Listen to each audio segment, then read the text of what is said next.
السلام عليكم ورحمة الله وبركاته.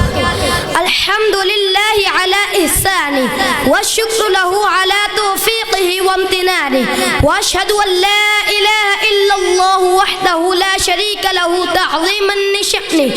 أما بعد، فإن أصدق الحديث كتاب الله، وخير الهدي هدي محمد صلى الله عليه وسلم، وشر الأمور محدثاتها، وكل محدثة بدعة، وكل بدعة ضلالة، وكل ضلالة في النار.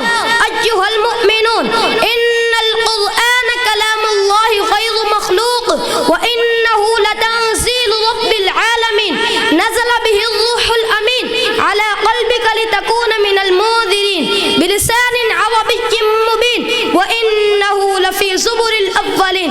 أنزله الله تعالى لهداية الناس جميعا، لكن المهتدين به المتقون، كما قال الله تعالى في سورة البقرة: بسم الله الرحمن الرحيم، ألف لام ميم، ذلك الكتاب لا ريب فيه هدى للمتقين، قد جعل الله هذا القرآن موعظة وشفاء لما في الصدور ورحمة للمؤمنين، كما قال جل شأنه في محكم التنزيل: يا أيها الناس قد جاءتكم موعظة من ربكم وشفاء لما في الصدور وهدى ورحمة للمؤمنين. وقال في سورة بني إسرائيل: وأنزل من القرآن ما هو شفاء ورحمة للمؤمنين. أمر الله تعالى أن يتلى القرآن حق تلاوته، كما قال الله تعالى: ورتل القرآن ترتيلا. رفع الله قدر حافظ القرآن وقارئه، كما روي عن عثمان بن عفان رضي الله تعالى عنه قال: سمعت رسول الله صلى الله عليه وسلم يقول: خيركم من تعلم القرآن وعلمه. وروي عن عمر بن الخطاب رضي الله تعالى عنه قال: قال رسول الله صلى الله عليه وسلم: إن الله يرفع بهذا الكتاب أقواما ويضع به آخرين.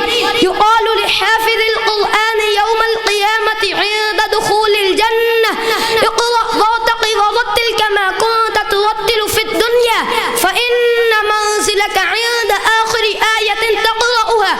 وقال النبي صلى الله عليه وسلم: أهل القرآن هو أهل الله وخاصته، والقرآن يشفع لأصحابه يوم القيامة، كما قال رسول الله صلى الله عليه وسلم: اقرأوا القرآن فإنه يأتي يوم القيامة شفيعا لأصحابه. أيها الإخوة الكرام، الآيات والأحاديث الدالة على فضل القرآن كثيرة جدا لا تعد ولا تحصى، ولكن أكتفي بذلك.